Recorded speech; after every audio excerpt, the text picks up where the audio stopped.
कामयार उस वीडियो की तह तक जाने की ठान लेता है जो उसकी जिंदगी बर्बाद करने के लिए बनाई गई थी। जांच करते करते वह उस फार्म हाउस तक पहुंच जाता है जहां उसे बेहोश हालत में ले जाया गया था। वहां मौजूद सीसीटीवी कैमरों की रिकॉर्डिंग निकलवाई जाती है। फुटेज देखकर सच्चाई साफ हो जाती है। खावर और फरीहा मिलकर कामयार को बेहोश करके वहां लाए थे।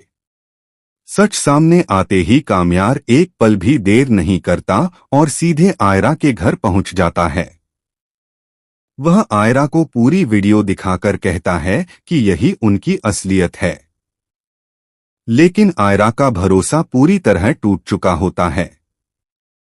वह गुस्से में चिल्लाते हुए कहती है कि यह सब भी कामयार की कोई नई चाल है। वह साफ कह देती है कि वह हमेशा के लिए अमेरिका जा रही है और कामयार से नफरत करती है। आयरा की बात सुनकर इरफान साहब भी आग बबूला हो जाते हैं। वह कामयार को घर से धक्का देकर बाहर निकाल देते हैं और धमकी देते हैं कि अगर वह अभी नहीं गया तो पुलिस बुला ली जाएगी। कामयार टूटे दिल के साथ वहां से चला जाता है। उसके जाते ही इरफान साहब आयरा को बताए बिना ही उसका रिश्ता खावर के साथ तय कर देते हैं। यह खबर सुनकर खावर बेहद खुश हो जाता है और फरीहा को जश्न मनाने के लिए एक मॉल ले जाता है। इत्तेफाक से उसी समय आयरा भी फलक और इश्तियाक के साथ उसी मॉल में शॉपिंग करने आती है। अचानक उसकी नजर खावर और फरीहा पर पड़ती है जो एक टेबल पर बैठे हंसते हुए बातें कर रहे होते हैं।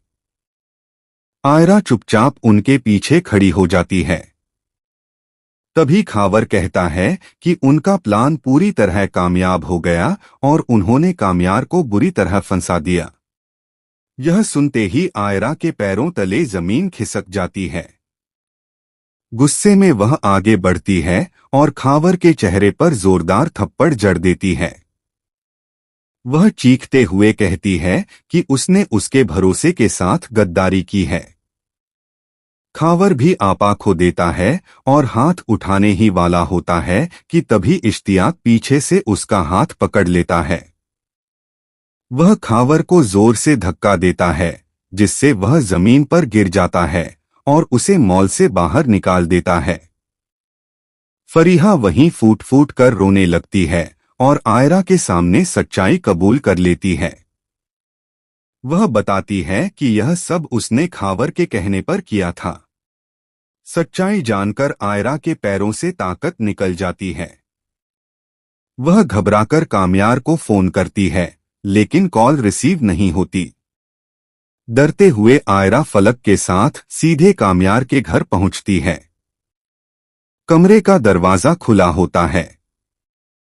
अंदर का मंजर देखकर आयरा की चीख निकल जाती है। कामयार नशे में डूबा होता है और अपने हाथ में हथियार पकड़े खुद को खत्म करने की कोशिश कर रहा होता है। आयरा दौड़कर उसके हाथ से वह हथियार छीन लेती है और उसे कसकर गले लगा लेती है।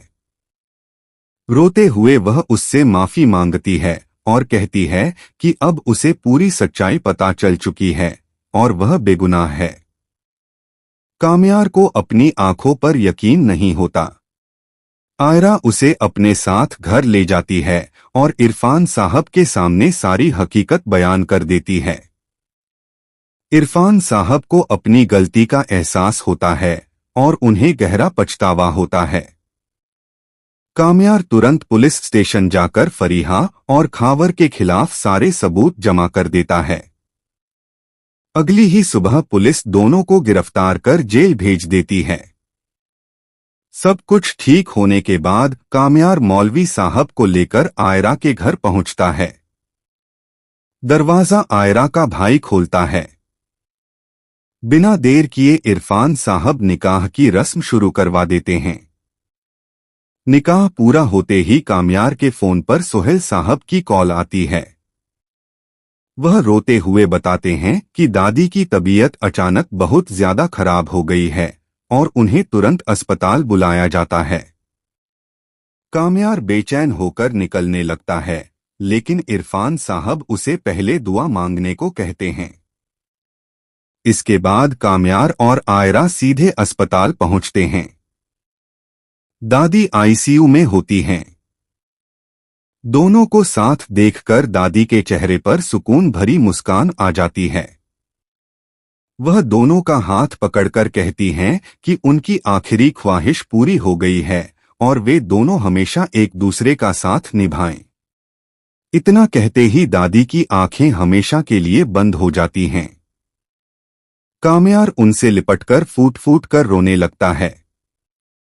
अगले दिन दादी को सुपुर्दे खाक कर दिया जाता है। उनके जाने के बाद काम्यार बहुत टूट जाता है और खुद को अकेला महसूस करता है।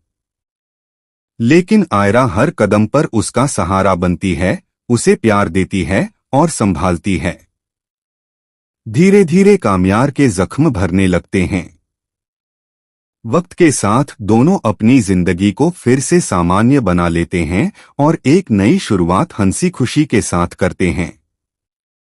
दोस्तों, अगर आपको यह ड्रामा पसंद आया हो तो हमारे चैनल को लाइक, सब्सक्राइब और शेयर करना न भूलें।